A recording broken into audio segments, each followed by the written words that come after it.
Di antara upaya hukum tadi kita belum membicarakan kemungkinan. Mm-mm. Banding, banding itu putusannya bisa macam-macam loh. Yang jelas tidak mungkin lebih berat. Karena Yang jelas tidak mungkin lebih berat. Kenapa? Karena hukuman mati kan tidak ada yang lebih berat lagi kan. Sudah maksimal itu. Tidak mungkin hukumannya mati ditambah mati. Atau setengah mati nggak mungkin. Jadi mati-matian. Nggak mungkin. Yang mungkin bisa lebih rendah, seumur hidup, bisa 20 tahun, bisa 15 tahun, dan bisa bebas. Bisa bebas? Bisa. Gimana ceritanya? Ya kalau hakim pada tingkat banding mengatakan tidak terbukti kesalahannya, ya bebas dong.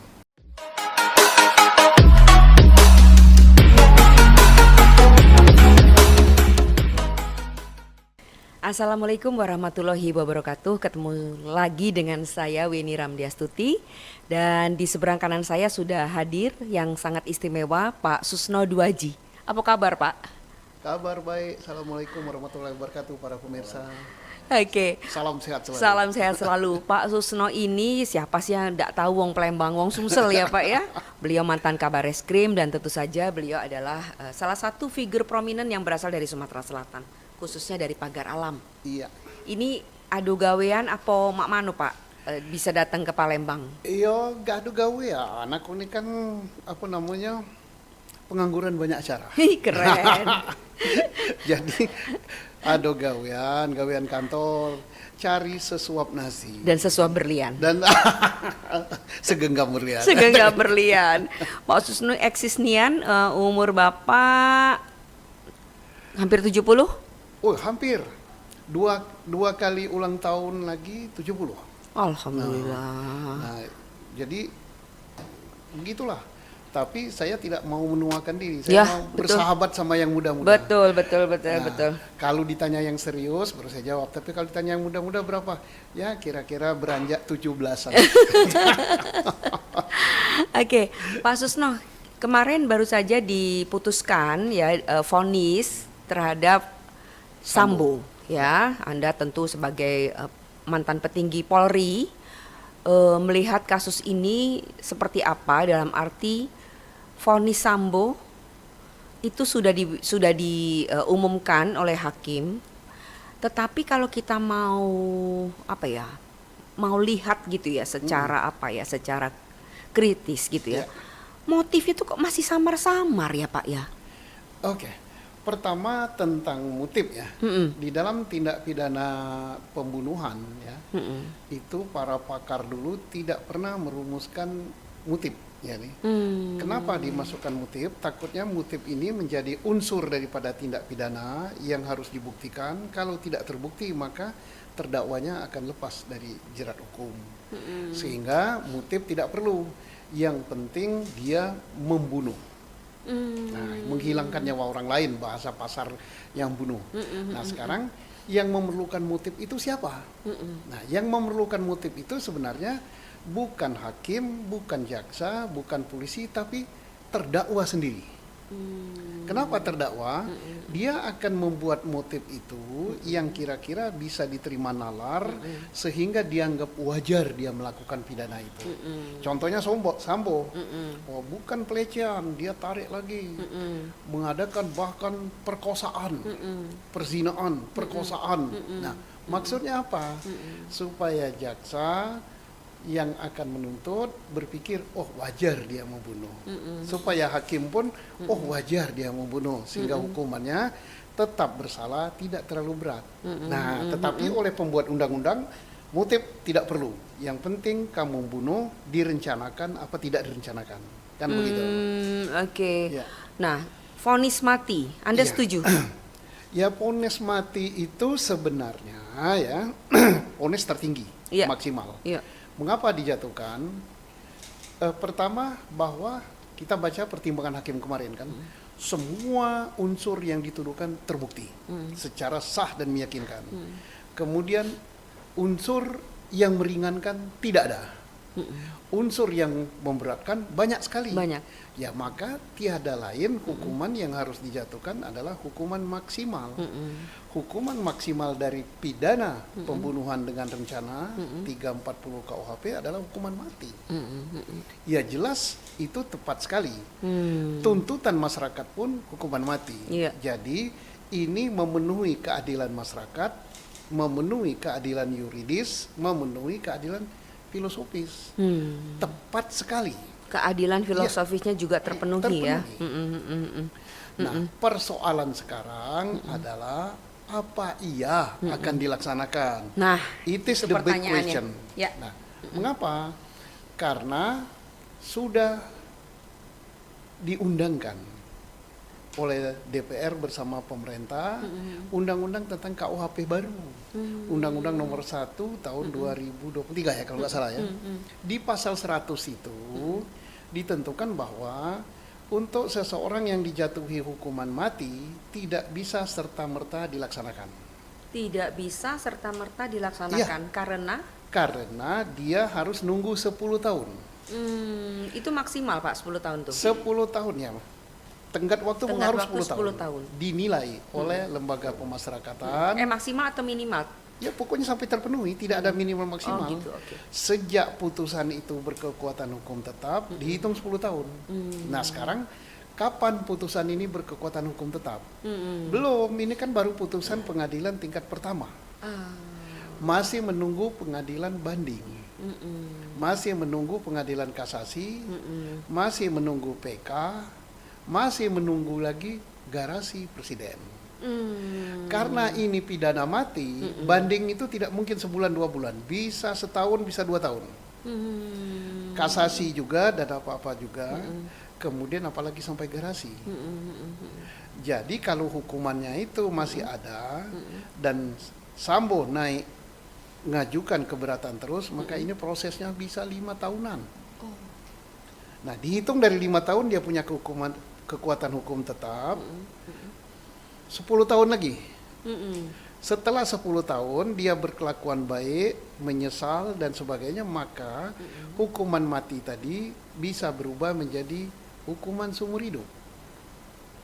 Nah, terus ada orang mengatakan, Pak itu berlakunya 3 tahun lagi. Iya, tapi kan berlakunya hukuman Sambo masih lebih dari 3 tahun lagi. 5 tahun lagi belum tentu berlaku. Kita anggap saja misalnya 5 tahun. 5 tahun berarti baru inkrah 2028. Sedangkan undang-undang yang disahkan tahun 2023, dia 2026 udah berlaku.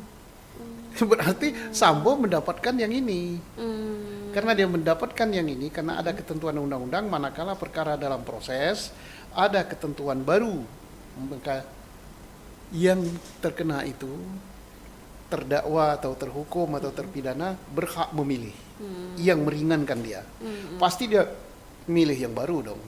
Jadi boleh dibilang ini belum ending buat Sambo ya Pak ya? Belum. Cerita masih panjang. Cerita masih panjang. Tapi sudah ada kepuasan publik bahwa dia sudah dihukum mati. Tapi Pak nanti misalkan misalkan kemudian Sambo setelah ada keputusan tetap jadinya kemudian seumur hidup, dan orang Indonesia kan mudah lupa ya Pak ya? Ya kan, mudah lupa. Hukum kita seperti apa Pak? Jadi di antara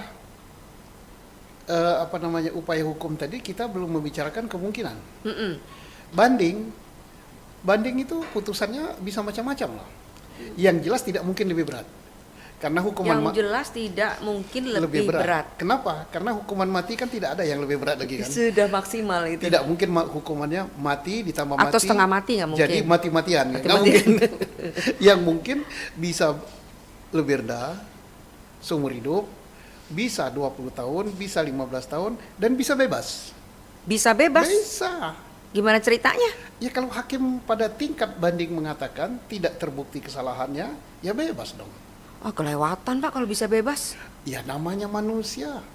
Kemarin saja saya membuat di podcast saya katakan ada tindak pidana nilep duit orang sampai berapa? 100 triliun lebih. Pencucian uang kena, penipuan kena, penggelapan kena, undang-undang perbankan kena. Tapi oleh pada tingkat Mahkamah Agung divonis bebas. Pak, jadi gini, tunggu dulu Pak. Jadi bagaimana supaya, ya kan, ini kan tadi Anda bilang bahwa ini sudah memenuhi bahkan keadilan filosofis, Iya. keadilan publik masyarakat, sosiologis, ya kan, yuridis tentu saja itu. Tapi bagaimana supaya ini dalam arti untuk memenuhi aspek 3 tadi, ya. supaya akhirnya memang Sambo betul-betul dihukum mati. Nah, ini obatnya. Apa? Corong ini. Di dalam negara demokrasi yang seperti Indonesia saat ini, besar sekali manfaat ini. Suara publik disalurkan lewat media sosial, media konvensional, tulis, cetak, audio visual, semua. Dan media sosial, semua. Bayangkan saja, kita lihat betapa desakan publik supaya bahwa hukuman 8 tahun untuk Putri Chandrawati itu tidak adil. Masa si Eliezer aja 12 tahun, dia yang 8 keroknya tahun adalah ini. Akhirnya kan 20 tahun. Kan? Saya tidak mengatakan bahwa 20 tahun itu karena tuntutan publik, tidak. Saya yakin itu dari hati nurani hakim. Tapi setidak-tidaknya hakim dia mencari 3 standar kan. Secara yuridis ini benar, terbukti sah dan meyakinkan. Secara filosofis benar. Kemudian keadilan sosiologis dari masyarakat benar. Wah, tuntutan berarti 3 ini terpenuhi, berarti benar sekali. Ini. Demikian juga Sambo dari sejak awal kasus Sambo Gate ini nyaris sempurna skenarionya kan, nyaris sempurna. Tapi berkat corong ini tiap hari di mana-mana sampai di kampung dibicarakan. Akhirnya gagal total skenario itu. Jadi luar biasa. Dan inilah salah satu pilar demokrasi dan penjaga penegakan hukum.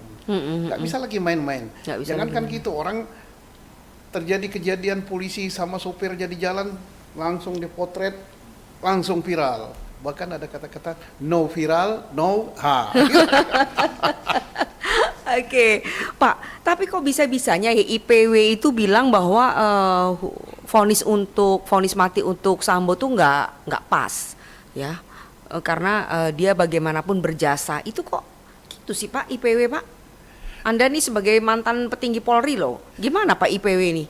Indonesia Police Code itu adalah ormas, ormas, civil society, kan? Ya bebas-bebas saja orang berpendapat. Nah, mungkin dia mengatakan bahwa rasa kemanusiaannya, ya tapi kan kita harus menghormati putusan hakim, gitu kan? Yeah. Hakim betapa susahnya di dalam persidangan menemukan bukti-bukti sehingga itu terbukti dengan sah meyakinkan, sehingga hakim menjatuhkan itu. Dan hakim pun sudah mempertimbangkan, kan bagus sekali saya lihat komposisi putusan. Sambo hukuman mati, kemudian Putri hukuman seumur hidup kan. Artinya tidak dua-duanya hilang kan. Seandainya hukuman ini dilakukan serta-merta. Tetapi kan kita tahu ini tidak mungkin serta-merta. Setidak-tidaknya tertunda 15-an tahun kan. Ya, anaknya yang sekarang masih paling kecil SD, 15 tahun lagi udah mahasiswa. Jadi adil sekali saya kira. Adil ya jadi menurut Anda ya vonis kemarin itu ya. Oke. Meskipun kita harus terus menyuarakan keadilan ini melalui kita berbagai platform media. Satu keadilan, kedua mengawasi dan mengawal.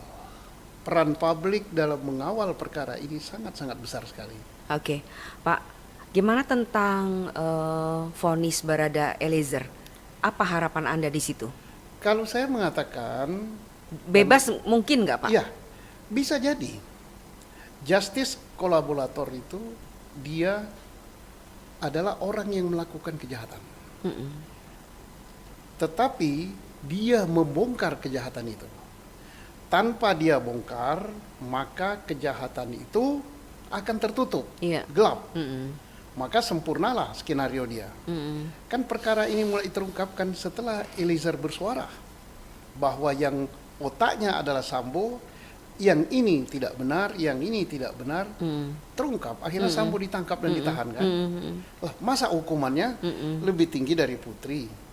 Ya bebas bisa saja, bebas bisa. Bisa ya. Bisa bebas, karena di peran dia harus dihargai itu. Jadi nggak ini Pak ya, tuntutan jaksa kan berapa 12 ya. Kemudian hakim bisa memutuskan bebas. Bisa saja, karena hakim kan sangat bebas kan. Jaksa menuntut 12 tahun, kemudian hakim mengatakan bebas karena jasa-jasanya sebagai justice kolaborator. Divonis, dan seandainya jaksa tidak setuju, maka jaksa Akan terus bisa mengajukan banding. banding. Ya. Kan ada undang-undangnya dan ada apa itu? Ada kesepakatan aparat-aparat penegak hukum. Oke, Pak kita minum kopi dulu. Oke. Aku Ini pasti kopi dari kampung saya.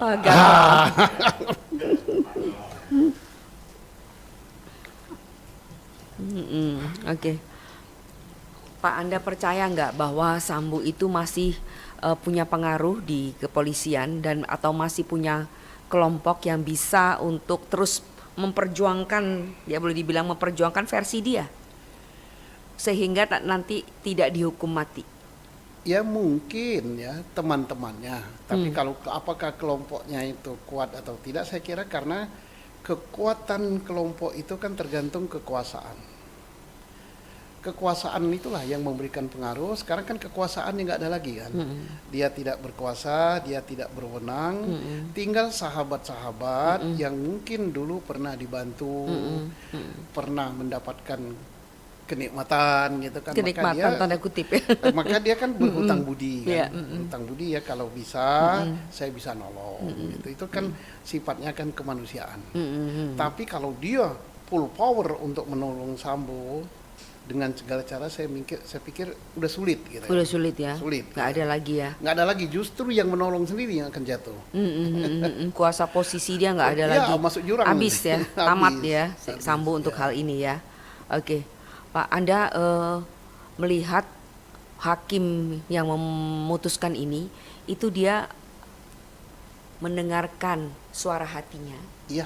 ataukah dia boleh dibilang takut Pak dengan tekanan publik? Ada tekanan. Mana yang lebih ini menurut Anda? Saya kira dia lebih takut kepada Tuhan dalam dia memutus ini. Yang saya lihat, dia tidak takut kepada tekanan publik.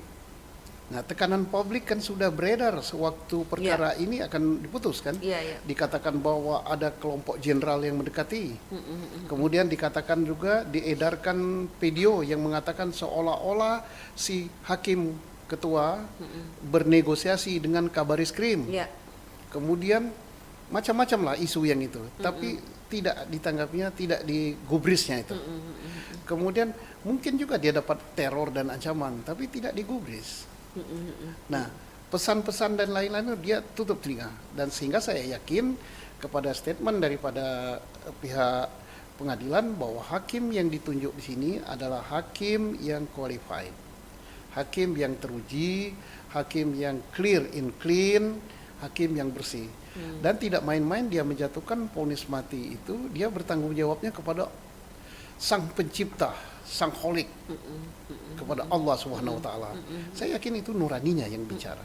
Jadi memang hati nurani Memang dia hati dengarkan nurani betul ya. Wajib kita puji hakim ini. Oke, wajib dipuji ya. Ya, puji dan salut saya hakim ini. Vonis mati ini kan di kalangan para penegak hukum pun hakim terutama itu masih menjadi kontroversi ya. Karena ada aliran hukum mati, vonis mati, dan ada juga yang tidak seperti itu, termasuk juga misalkan ada Komnas HAM tentu tidak setuju pada hukuman mati. Nah, vonis mati ini menurut Anda apakah akan memperkuat mereka yang beraliran, ya boleh dibilang para penegak hukum yang beraliran vonis mati? Jadi artinya ini menjadi boleh dibilang menjadi benchmarknya seperti itulah, bukan benchmark, apa sih namanya, menjadi cantolan yang paling kuat deh kalau ada peristiwa-peristiwa serupa gitu. Undang-undang yang terkuat itu bahkan mengalahkan konstitusi adalah kehendak rakyat. Kehendak rakyat. Iya. Kalau rakyat mengatakan itu adil, itu yang dimaui, maka itu paling tinggi. Undang-undang dasar pun kalah. apalagi kalau hanya tuntutan Komnas HAM. Kita tahu suara publik yang disuarakan lewat media sosial, media konvensional, semua setuju dengan hal ini. Kalau ada sesuatu lembaga yang mengatakan ini begini-begini, maka dia akan dilindas oleh suara publik. Maka saya katakan, undang-undang yang paling tinggi, bahkan konstitusi pun bisa kalah dengan kehendak rakyat. Karena apa? Konstitusi itu yang buat rakyat kok. Undang-undang yang buat rakyat, apa yang dilakukan oleh Komnas HAM dan segala macam itu kehendak rakyat. Kalau rakyat menghendaki seperti ini, ya sudah. Oke, semoga suara rakyat terus didengarkan ya. Suara rakyat didengarkan. Kemudian yang penting dari peristiwa Sambo Gate ini pelajaran paling berharga. Bukan hanya untuk polisi, tapi untuk semua institusi penegak hukum. Dan untuk semua lembaga di negara ini, dan untuk semua rakyat Indonesia. Mudah-mudahan dengan ini penegakan hukum di Indonesia berubah. Tidak ada lagi rekayasa. Sakit. Saya pernah direkayasa, gak enak. Oke. Dan juga polisi bisa belajar banyak dari kasus ini. Belajar Sangat, banyak. ya. Belajar Sangat. banyak bahwa di era demokrasi ini polisi itu adalah polisi rakyat. Polisi tidak boleh sakit hati, dihujat, diapa-apakan, itu bentuk dari kecintaan rakyat. Dan rakyatlah yang berhak dan berwenang mendesain kepolisiannya itu seperti apa. Oke, jadi ini boleh dibilang kasus Sambo menjadi titik awal lagi bagi polisi untuk memperbaiki citra Dan semua lembaga. dan semua lembaga. Ya, termasuk pengadilan. Ya, Karena betul. kita baru lihat kemarin kan 2 hakim agung ditangkap KPK. Iya. Oke, Pak, kita akan beralih topik, kita akan ngomongin Oke. politik. Pak Susno, kehadiran Anda di Sumatera Selatan sudah sudah lekat gitu ya di benak masyarakat. Ya. Apakah itu akan menjadi modal bagi Pak Susno untuk pertama mencalonkan diri jadi gubernur? Ya. Ataukah menjadi juga pijakan Pak Susno untuk nyalek? Kan udah terdengar santer tuh Pak Susno mau nyalek dari PKB, tapi kami belum dapat jawaban langsung dari Pak Susno. Silakan Pak, 2 pertanyaan itu. Pertama nyalek gubernur ya. Nyalek gubernur. Nyagup. Nyagup. Nah, itu nyebutnya saja udah salah, berarti itu tidak serius ya. Tapi karena kalau saya berbicara kan selalu serius ya. Yang guyon pun saya seriuskan. Nah, sama dengan nyalon gubernur. Apakah saya akan nyalon gubernur? Ya, insya Allah kalau nggak ada lagi yang nyalon. Tunggu dulu. Mesti diklarifikasi pernyataannya. Insya Allah kalau apa? Kalau nggak ada lagi yang mau nyalon gitu kan. Kalau calonnya banyak, Bapak nggak nyalon gitu? Atau Ya gimana? kalau nggak ada yang nyalon kan nggak ada lawan kan. Kalau nggak ada lawan berarti murah. Terus? Ya kalau murah kan jadi kan calon tunggal kan. Nggak mungkin Pak, Pilgub nggak mungkin ada kotak kosong. Pilgub masih mahal ya? Mahal, Waduh. mahal. Pak Susno duitnya banyak, tajir. Tapi daripada duit banyak untuk Pilgub, mending untuk jalan-jalan. Jalan-jalan ya. Oke, Jalan-jalan, jadi nggak ya. serius ya kalau Pilgub nggak serius ya? Serius? Nggak, kayaknya nggak serius. Sayang tadi duitnya katanya. Ya sayang lah. Paling nggak kan perlu berapa ya? 200 miliar sedikit kali. Waduh, daripada 200 ribu untuk nyagup, mending saya. Kalau bupati berapa? Bupati 20, ya mungkin 50. lebih dong Pak. Untuk nyalek aja kabarnya 2M 10M itu udah Bupati dulu. Kalau bupati taruh 50 ya. Mending kalau gub 200. Mending saya calon 4 bupati. ini nggak serius ini. Loh, serius loh. Enggak. Nyalon di kabupaten ini. Kalau 4 dipasang kan masa salah satu nggak kena. Oh gitu. Oke. Nggak serius. Jadi Pak Hermanderu jadi nggak begini, usah Bu. khawatir. Jadi begini, Bu, ya. Pak Susno nggak nyalon.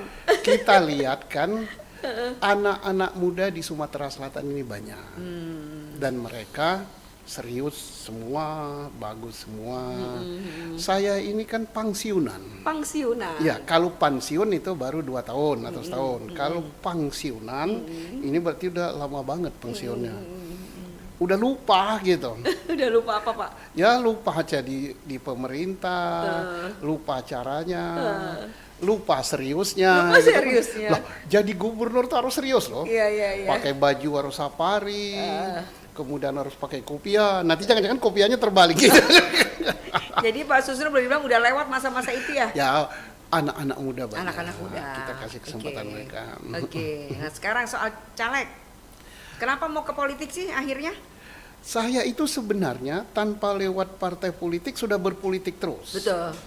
Lah, Karena apa? arti politik buat Anda Iya, pasti kepentingan. arti politik bagi saya adalah bagaimana saya menyalurkan ide-ide saya, kepentingan rakyat untuk nusa dan bangsa ini. Selama ini kepentingan itu kan saya salurkan lewat berbagai lembaga politik atau partai ya. Karena saya hampir dengan seluruh pimpinan partai, pengurus DPP saya dekat semua. Jadi misalnya, untuk masalah pertambangan begini, untuk masalah perbankan begini, untuk masalah ekonomi begini, saya sampaikan ide-ide itu. Jadi untuk menyampaikan ide kita di dalam membuat kebijaksanaan negara ini yang mengatur rakyat 270 juta, yang mengatur republik dengan 17.000 pulau lebih ini, kan semuanya diatur dengan kebijakan politik di Senayan. Nah, kebijakan politik itu bisa saya sampaikan melalui teman-teman di partai. Nah, timbul pertanyaan, apakah Pak Susno akan nyalon? Ya sepanjang bisa saya sampaikan pada mereka, ngapain saya harus nyalon? Cukup saya sampaikan kepada mereka. Tapi kalau mereka yang disampaikan ini nggak nurut-nurutnya bebel gitu kan, ya terserah rakyat. Tapi yang jelas saya bersahabat. Nah, seperti tahun dulu saya dihebohkan akan calon caleg dari PBB, Betul, Partai Bulan PBB Bintang. dulu. Saya bilang silakan masuk nama dan KTA ya kartunya. Kartu tanda anggota. Kartu tanda anggota itu bukan hanya PBB saja saya. Punya semua partai. Tidak semua tapi banyak. Ada yang merah, Ada yang merah, ada yang biru, ada yang hijau, kuning ada. ada juga ada. Ada juga. Itu dikasih atau gimana? Ada yang jaketnya begini begitu. Artinya saya kan senang semua, mendukung semua partai itu karena semua berlandaskan Pancasila. Saya setuju semua, bersahabat semua. Jadi ini belum tentu juga ternyata. Saya itu artinya dengan partai manapun juga bersahabat. Nah, seperti sore ini saya kan diundang karena ada suatu partai di Sumsel ini, di Dewan Pimpinannya daerah, DPW-nya akan ada acara sore ini. Partai apa Pak? Partai Hijau. Partai Nah, Hijau. saya diminta untuk bicara. PKB. Oh iya, saya siap di sebuah hotel nanti. Nah, misalnya besok diundang partai lain lagi, siap juga gitu. Pak Susno ini berarti nggak punya sikap dong. Lo sikap saya mendukung semua. Nggak bisa Pak, mesti sikap baik. Pacak baik, karena kan dia ini kan nak memperbaiki bangsa. Yuk mau.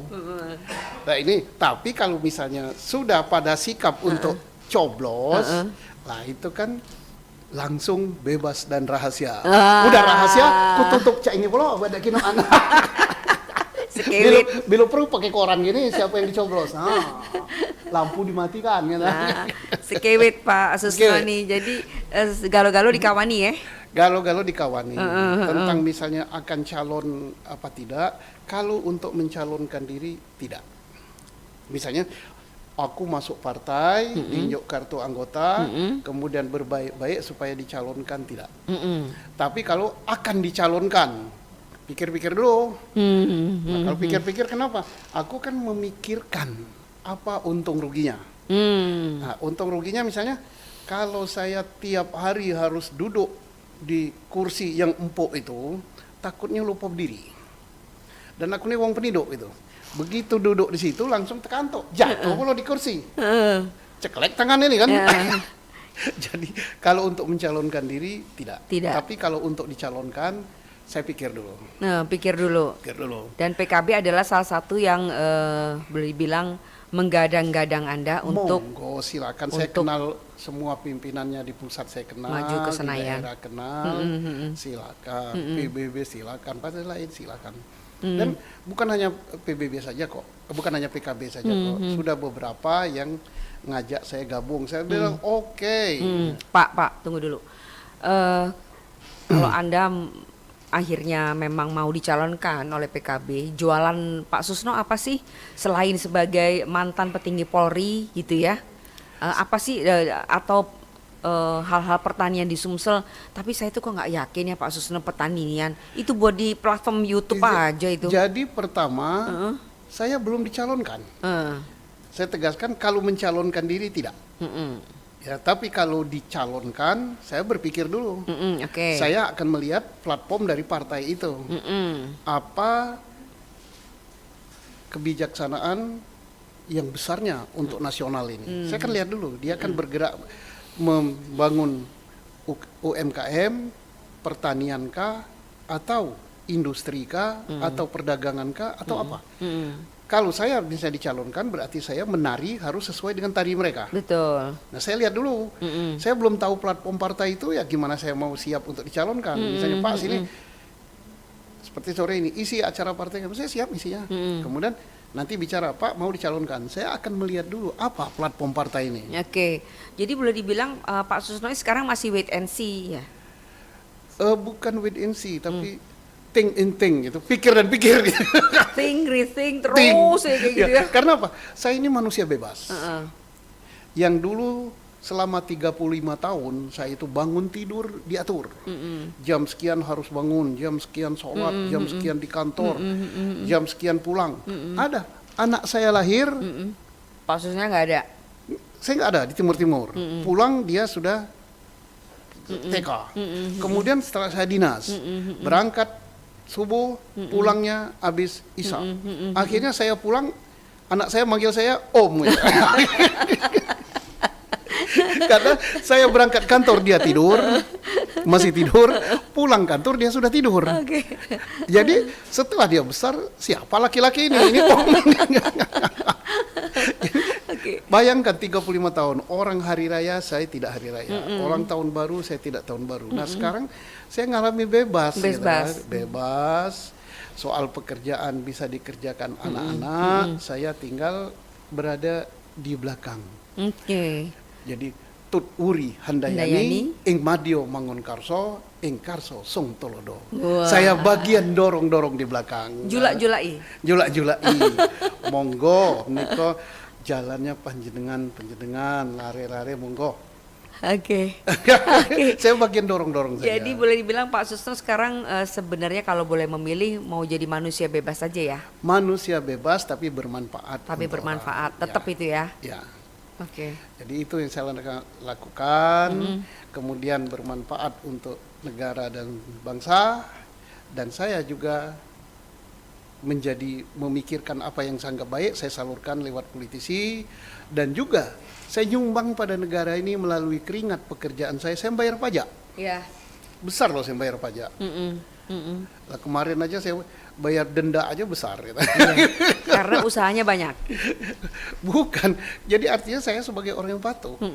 Banyak orang yang protes-protes, misalnya negara berutang apa-apa tapi dia pajak aja nggak bayar. Benar. Pak Susno enggak ya? Oh saya bayar. Taat pajak ya? Taat pajak, teks amnesti saya ikut, apa-apa ikut. Tapi saya tidak mempaido ya. Apa itu bahasa? Paido tuh ini apa? Bahasa Palembangnya paido tuh. Ngerasani. Paido tuh ngerasani bahasa Jawa juga. Ngungkit ya. Masa dia? Paido. Ojo maido. Nah, laju bahasa Jawa gitu nih. Ngatoi ya. Ngatoi, ngerasani. Bahasa Jawa aja gua ngerasani.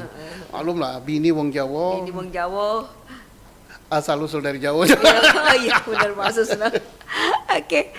Pak Susno, terima kasih banyak untuk kehadirannya. Semoga Anda selalu bermanfaat bagi masyarakat Indonesia. Sehat-sehat terus, panjang umur. Amin. Terima kasih pendengar sekalian. Jangan lupa mengklik Tribun Sumsel dan Sri Poku. Ya. Terima kasih. Wassalamualaikum warahmatullahi wabarakatuh.